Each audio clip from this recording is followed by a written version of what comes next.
Welcome back. کاغذات نامزدگی میں غلط بیانی پر عمران خان کی نااہلی کیس سماعت کے لیے مقرر کر دیا گیا۔ اسلام آباد ہائی کورٹ نے عمران خان نااہلی کیس 20 دسمبر کو سماعت کے لیے مقرر کیا۔ ہائی کورٹ رجسٹرار آفس نے 20 دسمبر کو کیس مقرر کرنے کی کاز لسٹ جاری کر دی۔ عدالت نے عمران خان الیکشن کمیشن وفاق کو پری ایڈمیشن نوٹسز جاری کر رکھے ہیں۔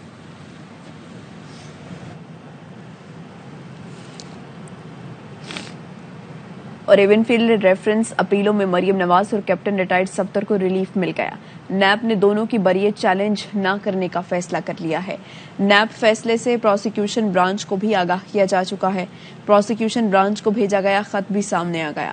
نیب نے مریم نواز اور کیپٹن صفدر کی بریت کو درست تسلیم کر لیا۔ نیب راولپنڈی نے مریم نواز اور کیپٹن صفدر کی بریت کے خلاف اپیلیں نہ کرنے کا تحریری آرڈر جاری کر دیا۔ ڈی جی نیب راولپنڈی فرمان اللہ نے مریم نواز اور کیپٹن صفدر کی بریت کے خلاف اپیلیں نہ کرنے کی منظوری دے دی۔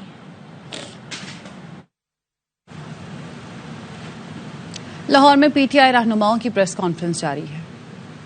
جب سے یہ امپورٹڈ حکومت آئی ہے آپ کو نظر آ رہا ہے کہ ملک کی تو تباہی ہو رہی ہے، لیکن ان کا سارا فوکس ایک چیز پہ ہے کہ اپنے کیسز جو ہیں ان کو ختم کرایا جائے۔ ہر طریقے سے جتنے بھی یہ ان کے لیڈرز ہیں وہ سارے کے سارے ایک ہی چیز میں مشغول ہیں کہ اپنے کیسز ختم کرائیں۔ شہباز شریف کیا، رانا ثناء اللہ کیا، باقی جتنے بھی ہیں، خواجہ آصف، سعد رفیق، یہ ایک ہی کام میں لگے ہوئے ہیں۔ اور ان کو جو پرابلم ہے کہ یہ الیکشن کیوں نہیں کرانا چاہتا، کیونکہ ابھی جب تک ان کے کیسز مکمل طور پہ ختم نہیں ہو جاتے اس وقت تک یہ اس چیز پہ آگے نہیں بڑھے گے۔ سو یہ تو ہے ان کا مین پرپس۔ اور پھر یہ جو بھگوڑے تھے ان کو بھی واپس لا رہے ہیں۔ ایک بھگوڑا پہلے واپس آیا تھا جو کہ آج کل فائنانس منسٹر ہے، اور ایک اور بھگوڑا جو تھا وہ کل آیا ہے واپس، سلمان شہباز۔ اور یہ جو سلمان شہباز ہے مجھے بڑا افسوس ہوا جس قسم کی زبان اس نے استعمال کی چیئرمین پی ٹی آئی اور سابق وزیر اعظم جناب عمران خان صاحب کے لیے۔ تم اپنا سٹیچر دیکھو اور تم عمران خان صاحب کا سٹیچر دیکھو، تم کیا چیز ہو، کک بیک اسپیشلسٹ، اور کک بیک اسپیشلسٹ تم ہو، تم ایک چھوٹے سے بونے ہو، اور ایک ایسی شخصیت سے جو کہ سیاست کے علاوہ ساری دنیا میں جس کا ایک مقام ہے، اس کے بارے میں اس قسم کی گھٹیا زبان آپ استعمال کر رہے ہیں۔ یہ صرف اور صرف ایک چیز ظاہر کرتی ہے کہ آپ کی تربیت ماشاءاللہ جس ماحول میں ہوئی ہے وہ کوئی قابل دید نہیں ہے۔ اور آپ دھمکیاں دے رہے تھے تو میں آپ کو بھی بتانا چاہتا ہوں، اور اس کے بارے میں ہمارے ساتھی بھی مزید بات کریں گے، کہ آپ اگر سمجھتے ہیں کہ آپ کے گناہوں پہ پردہ پڑ گیا تو یہ پردہ نہیں ہے، یہ چھوڑیں گے نہیں ہم آپ کو۔ جب تک آپ اس قوم کو حساب نہیں دیتے اپنے گناہوں کا تب تک آپ کو نہیں چھوڑیں گے۔ اور آپ کے گناہوں کی داستان لمبی ہے، لیکن میں مختصراً کہوں گا کہ یہ بھائیوں میں مقابلہ لگا ہوا تھا کہ کون زیادہ پیسے بناتا ہے۔ مجھے پتا ہے اس چیز کا کہ شہباز کی جو فیملی تھی ان کو بڑا افسوس تھا کہ بڑے بھائی جان تھے بہت آگے لگ گئے ہیں، بہت آگے چلے گئے، اور ان کے خاندان بہت ماشاءاللہ امیر ہو گیا ہے، لیکن ہم پیچھے رہ گئے۔ اس لیے کہ اگر آپ کو یاد ہو کہ جو اپنے ایسٹ ڈکلیئر کیے تھے جناب شہباز شریف صاحب نے، انہوں نے ایسٹ ڈکلیئر 1990 میں 2 ملین کی، یعنی کہ 20 لاکھ کے ان کے ایسٹ تھے۔ 1998 میں یعنی کہ 8 سال بعد ان کے 15 ملین یعنی کہ 1.5 کروڑ کے ایسٹ تھے۔ اس کے بعد یہ 2008 میں وزیر اعلیٰ بنتے ہیں، اور ان 10 سالوں میں ان کے ایسٹ 7.25 ارب روپیہ ہو جاتے ہیں۔ ماشاءاللہ اتنی ان کو کامیابی، ان کے ہاتھ میں کچھ سونے کی چھڑی تھی کہ جس چیز کو ہاتھ لگاتے تھے وہ سونا ہو جاتا تھا، کہ 7.5 ارب روپیہ جو ہے ان کے ایسٹس ہو گئے۔ اور ان کا طریقہ واردات بڑا کلیئر تھا، 2 قسم کے بے نامی اکاؤنٹس کھولتا تھا، اور یہ سلمان ساری چیزوں کو اوورسی کر رہا تھا۔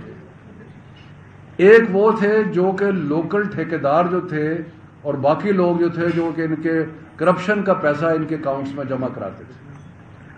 آپ کو یاد ہوگا کہ جب ان کی پہلی دفعہ اطلاع آئی تھی تو یہ جو ان کی مل ہے, شاید رمضان شوگر مل ہے, ان کے ملازمین کے جو اکاؤنٹس تھے ان کے اندر مختلف علاقوں کے ٹھیکیداروں کی ڈپازٹس موجود تھے, اور اس میں کچھ سیاسی لوگوں کے ڈپازٹ بھی موجود تھے. یعنی کہ ہر قسم کی رشوت جو تھی وہ ان اکاؤنٹس میں نظر آ رہی تھی, اور مختلف ٹھیکیدار, کوئی گجرات کا ٹھیکیدار ہے, کوئی کہیں کا ٹھیکیدار ہے, وہ پیسے جمع کرا رہا ہے. دوسری طرز کے جو بے نامی اکاؤنٹ تھے یہ وہ تھے کہ جو ہنڈی کے ذریعے رشوت کا پیسہ یہاں سے اکٹھا کر کے اس کو باہر بھیجتے تھے اور پھر وہاں سے اس کو اپنے نوکروں کے اور باقی لوگوں کے نام پہ فورن ریمیٹنس کے طور پہ منگاتے تھے. 16 ارب روپیہ ان کے اکاؤنٹس میں سے نکلا.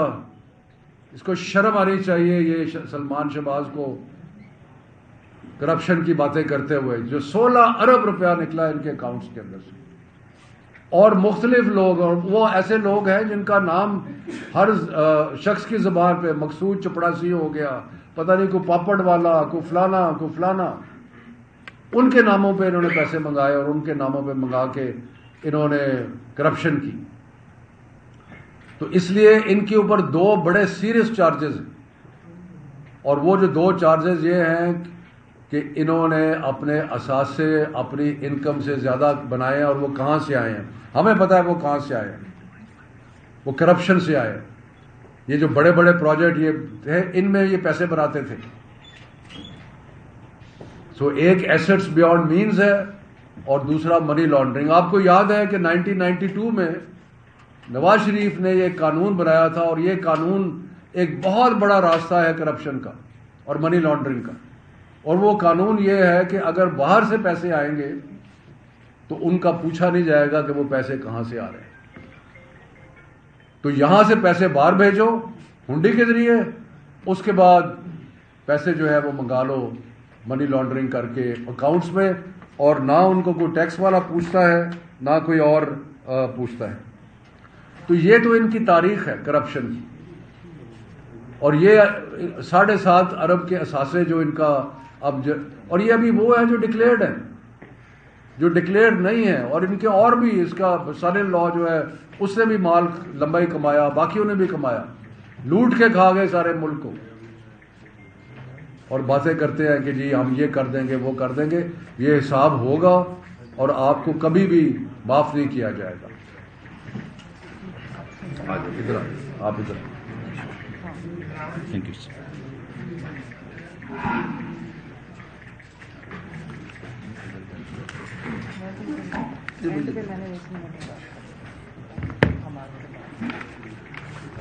بسم اللہ الرحمن الرحیم.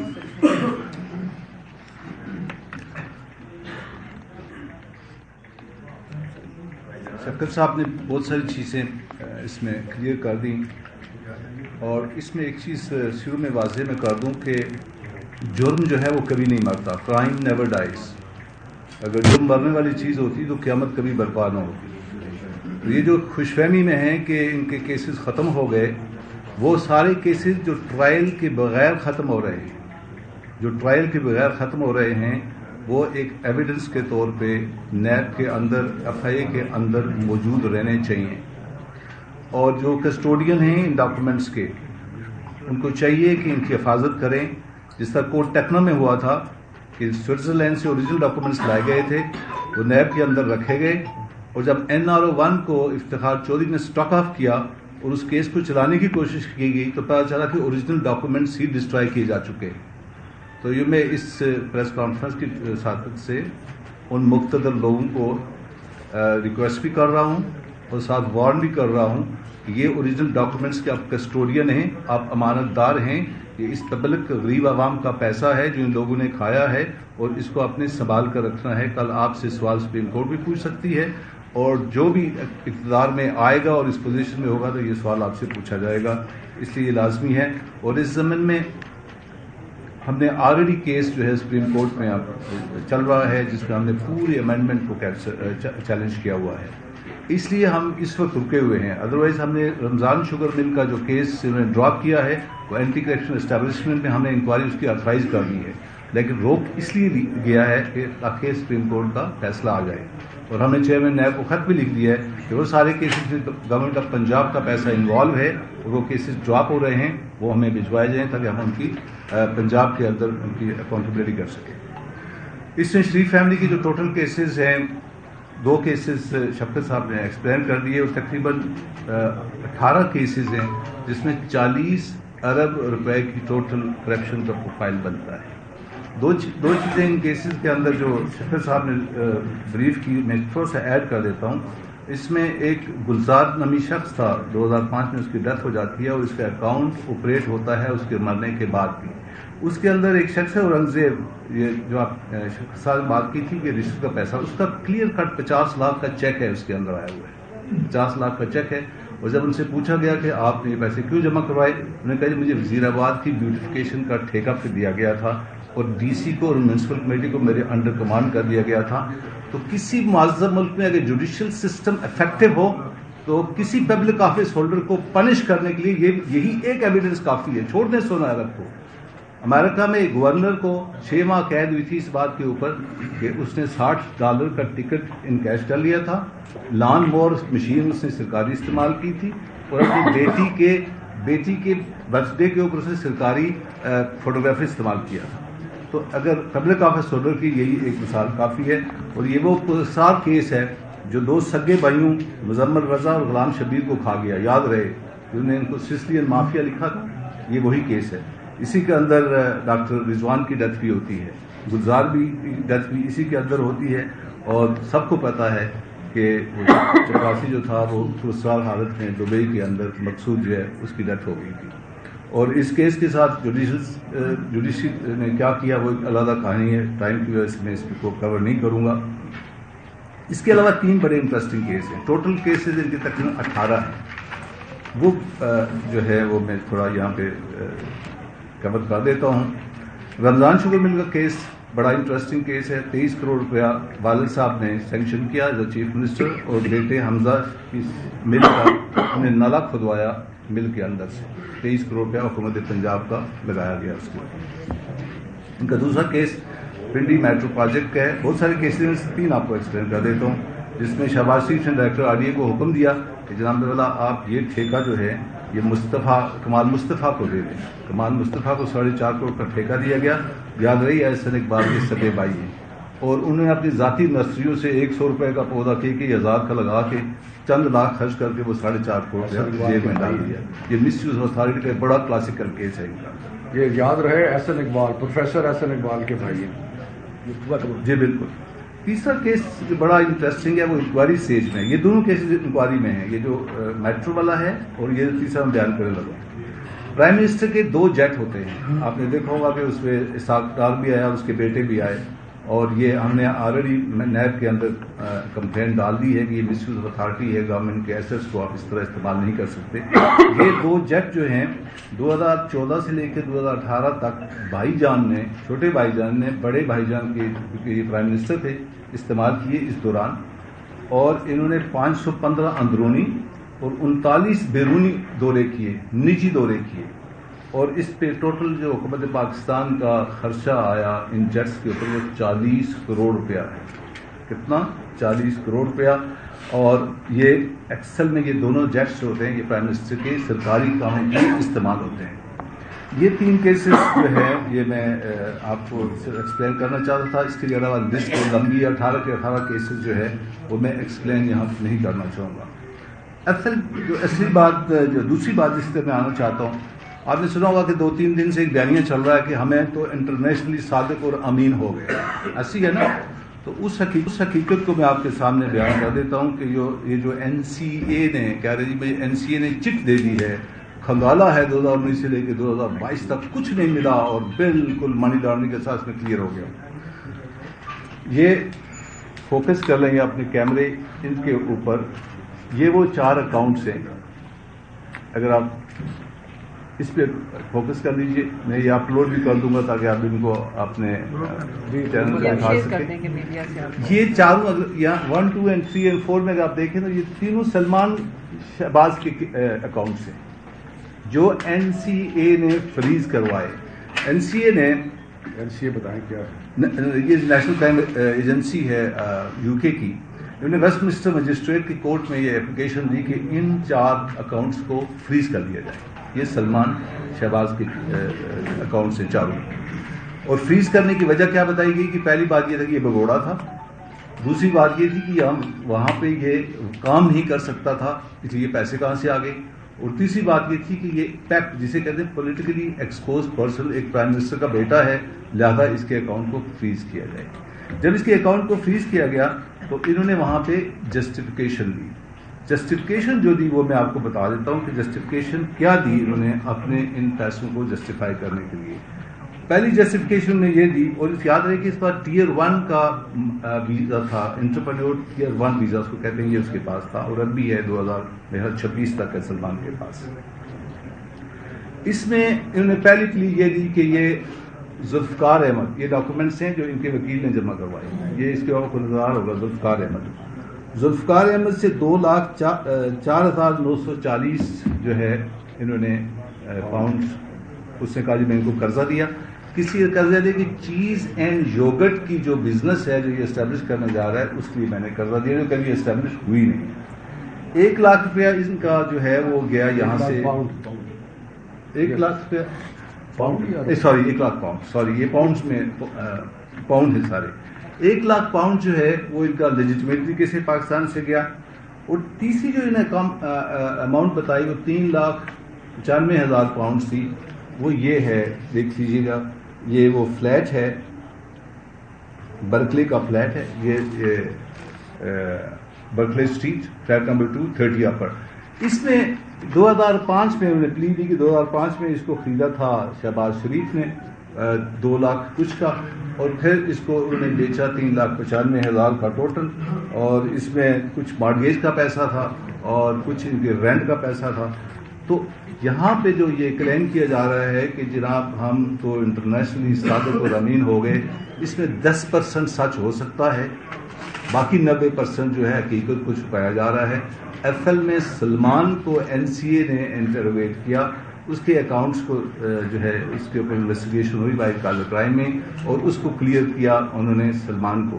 شہباز شریف کا اس میں کوئی رول نہیں ہے, اور شہباز شریف کا صرف اتنا رول ہے کہ وہ اس کے والد صاحب تھے, اور یہ جو فلیٹ انہوں نے بیچا اس کے پیسے اس کے اندر گئے ہوئے ہیں.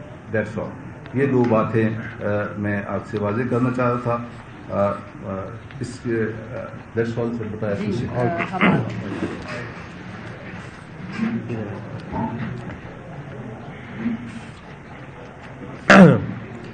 بسم اللہ الرحمن الرحیم. آپ کو بریگیڈیئر مصدق صاحب نے بڑی تفصیل سے بتایا کہ کس طرح ان کے جو انویسٹیگیشنز ہو رہی تھیں اس کے اندر جو انویسٹیگیٹو آفیسر تھے وہ بھی پرسرار طور پہ ہلاک ہو جاتے ہیں یا انہیں قتل کر دیا جاتا ہے. تمام گواہان کی پرسرار طریقے سے موت واقع ہو جاتی ہے یا انہیں قتل کر دیا جاتا ہے. ایک سازش کے تحت ان لٹیروں کو, چوروں کو ملک پہ مسلط کیا جاتا ہے اور پاکستان کی سب سے مقبول قیادت کو دیوار کے ساتھ لگا کے ان کو NRO 2 دیا جاتا ہے. اور یہ پورا مذاق جو اس وقت ہو رہا ہے قوم کے ساتھ, ایک مذاق ہو رہا ہے قوم کے ساتھ. ہمارے نظام پہ سوالیہ نشان اٹھایا جا رہا ہے کہ کس طرح غیر مقبول لوگ, بدنام لوگ, بے ایمان لوگ غیر جمہوری طریقے سے پولیٹیکل انجینئرنگ کے ذریعے ان کو مسلط کیا جاتا ہے پوری قوم کے اوپر, اور پھر ایک ڈرامہ رچایا جاتا ہے, قوانین تبدیل کیے جاتے ہیں, یعنی کہ چوری کو قانون بدلوا کے چوری کو لیگل کور دیتے ہیں اور پھر کہتے ہیں ہم باعزت بری ہو گئے. یعنی چوری کو کہا گیا کہ یہ چوری نہیں رہی, کرپشن کو لیجیٹمائز کر دیا گیا پاکستان میں, اور پھر کہا گیا دیکھو ہم جو ہیں. اور یہ شخص جو عمران خان صاحب کو آج جس طرح کے جملے کس رہا ہے, تم تو کک بیک اسپیشلسٹ مشہور ہو حکومت کے کوریڈورز کے اندر, تمہاری کیا منہ, کیا متھا, کیا اوقات کہ تم عمران خان سے بات کر رہے ہو. عمران خان سے تو مخاطب بھی نہیں تم کر سکتے, تمہارا کیا قد ہے. اور تم تو آج یہ جو اور یہ قوم پوری دیکھ رہی ہے. یہ آپ یہ نہ سمجھیں کوئی شخص بھی کہ قوم کی آنکھوں میں کوئی دھول جھونک سکتا ہے. بچے کو جو اسکول میں جاتا بچہ ہے ان کو بھی پتا ہے ان دونوں خاندانوں کی اصلیت کیا ہے اور کدھر سے انہوں نے پیسہ بنایا اور اس کا جواب دینا پڑے گا. اور یہ کیا وجہ ہے کہ اگر یہ اتنے ہی صادق اور امین ہو گئے ہیں تو کرائے نا ذرا الیکشن, دیکھتے ہیں لوگ انہیں صادق اور امین مانتے ہیں کہ نہیں. الیکشن کا نام لو تو ان کی کانپیں ٹانگ جاتی ہیں, اور الیکشن کا نام لو تو یہ 13 جماعتیں اپنے اربوں ڈالر سمیٹ کے, اور اتنے بڑے خاندان, کو سمدھی بیٹھا ہے وزیر خزانہ, کو بیٹا بیٹھا ہے, کو پوتا بیٹھا ہے, جو پیدا نہیں بھی ہوا اس کے بھی پیسے نکلی آ رہے ہیں. میں یہ بھی آج جاننا چاہتا ہوں کہ میں آپ کو بتانا چاہتا ہوں کہ آج تک کوئی جواب نہیں آیا کہ مقصود چپڑاسی کے اکاؤنٹ میں سے جو اربوں روپے نکلے تھے وہ پیسے کس کے اور وہ پیسے کہاں سے ہیں. وہ پیسے کہاں سے آئے مقصود چپڑاسی کے اکاؤنٹ میں سے تھے. کیوں جی بریگیڈیئر صاحب, وہ آج تک کسی نے جواب دیا ہے؟ آج تک وہ جواب نہیں ملا قوم کو کہ ان کے ملازموں کے اکاؤنٹ میں اربوں روپے جو آئے وہ پیسے کون سے تھے. کیا یہ موٹر وے کا کمیشن تھا جس کے پیسے جمع کرائے گئے تھے؟ یہ جو پاور پلانٹ لگائے گئے, جب یہ پاور پلانٹ لگائے گئے تو ذرا ٹریول ہسٹری چیک کریں نا سلمان شہباز کی. یہ ان ممالک میں کیا کرنے جاتا تھا جہاں سے یہ آ رہے تھے؟ 20 اس کے ایک سال کے اندر ٹرپ کیوں لگے ہوئے تھے؟ کیا یہ پیسے ان پاور پلانٹس کا کمیشن تھے؟ آج یہ سوال ان کا جواب نہیں یہ دے سکے. مقصود چپڑاسی کے اکاؤنٹ میں پیسے کدھر سے آئے, وہ اربوں روپے کس کے تھے؟ آج پوری قوم نظام سے, پورے اس ملک کے نظام سے یہ سوال کر رہی ہے. ایک سائیکل چوری کرنے والا سنت نگر میں پکڑا جاتا ہے, اس کو الٹا ٹانگ دیتی ہے پولیس. کو بچہ بھوک سے روٹی چوری کرتا ہے تو اس کو مار مار کے اسے ہلکان کر دیتے ہیں. اور کو اربوں ڈالر چوری کرتا ہے, کک بیک اسپیشلسٹ مشہور ہے حکومت کے ایوانوں میں, وہ آتا ہے اور اس کو ہار پہنائے جاتے ہیں, وہ آ کے لیکچر دیتا ہے. وہ تمہیں تو فیٹف میں لیکچر دینا چاہیے جا کے کہ منی لانڈرنگ ہوتی کیسے ہے اور ٹی ٹی کیسے ہوتی ہے, تاکہ اس کے اگینسٹ قوانین بنائے جائیں. تو میں سمجھتا ہوں کہ یہ جو چہرہ اس نظام کا ہمارے قوم کے سامنے آ جائے, اور یہ پورا ایک یہ جو فلم ہے, یہ لائیو شو ایک طرح سے چل رہا ہے پوری قوم کے سامنے ایک, اور یہ سمجھتے ہیں کہ کیا اس سے ان کی مقبولیت بڑھی ہے. لوگ نفرت آج مزید کر رہے ہیں اور لوگ سوال پوچھ رہے ہیں کہ ان کو مسلط کیسے کیا گیا اور کیوں ابھی تک الیکشن نہیں کرائے جا رہے, اور ان کو پولیٹیکل انجینئرنگ کے ذریعے ابھی تک زبردستی بے ساکھیوں کے ساتھ ان کو مسلط کیا جا رہا ہے. ہماری معیشت آج تباہ ہو چکی ہے. 1100-1200 ارب کے انہوں نے اپنے کیس معاف کرا لیے, مہنگے ترین قرضے لیے جا رہے ہیں اس وقت, اور قوم کو مقروض کیا جا رہا ہے. اور آج ہم یہ بھی, جس طرح شفقت صاحب نے اناؤنس کیا, کہ آج ہم یہ بھی اناؤنس کر رہے ہیں کہ ہم یہ تمام جو کیسز میں ان کا ایکویٹل ہو رہا ہے یا کرایا جا رہا ہے, اس کو ہم سپریم کورٹ میں چیلنج کریں گے. اس NRO 2 کی حکومت میں آتے ساتھ فیتی کر دیں گے, ہم اس کے پڑھچے اڑا دیں گے, اور یہ قوم کا پیسہ ہے, 1-1 روپے کا حساب لیا جائے گا. اور میں یہ بھی یہاں پہ کہنا چاہتا ہوں کہ یہ قوم کبھی معاف نہیں کرے گی. یہ جو عدل کے ساتھ, جو انصاف کے ساتھ, جو عوام کے پیسے کے ساتھ جو توہین کی گئی ہے, اور جس طریقے سے یہ اسکرین چلائی جا رہی ہے, آج پوری قوم غصے میں ہے ان چہروں کو دیکھ کے کہ کس طرح ان چہروں کو گلیمرائز اور گلوریفائی کیا جا رہا ہے اور انڈیمنیفائی کیا جا رہا ہے. یہ ملک جو ہے یہ اس مقصد کے لیے نہیں بنا تھا, اور انشاءاللہ تعالی جلد عوام اس کا احتساب کرے. میں ایک چیز اس میں ایڈ کرنا چاہتا ہوں, ریکارڈ میں لانا چاہتا ہوں, وہ یہ ہے کہ 1100 ارب کے تو کیسز معاف کیے گئے. پی ٹی آئی کے دور میں ہم نے ٹوٹل 3.5 سال میں 480 ارب روپیہ ریکور کیا. اس کا ریٹ بنتا ہے 130 ارب سالانہ. یہ ڈراپ ہو کے ابھی جب سے یہ لوگ آ کے بیٹھے ہیں یہ 10 سے 15 ارب تک پہنچ گیا ہے, اور یہ بھی پرانی قسطیں پلی بارگین کے اندر چل رہی ہیں. تو قوم کو جو کنٹینیوس پر ایئر لاس اس وقت چل رہا ہے نیب کے ان کیسز کو ختم کرنے کا, وہ تقریباً 120 ارب سالانہ ہے. کیونکہ وہ جھیل یا وہ پونڈ جو 1100 ارب کی تھی, یہ وہیں سے ریکوری ہوتی تھی اور خزانے میں پیسہ جاتا تھا. اس پوری پونڈ وزیراعظم شہباز شریف نے اختر مینگل اور مولانا فضل الرحمان کو فون کیا اور انہیں ڈیکوٹیک معاہدے سے متعلق تحفظات دور کرنے کی یقین دہانی کرائی. اظہر فاروق ہمارے ساتھ موجود ہیں, ان سے مزید جانیں گے. جی اظہر.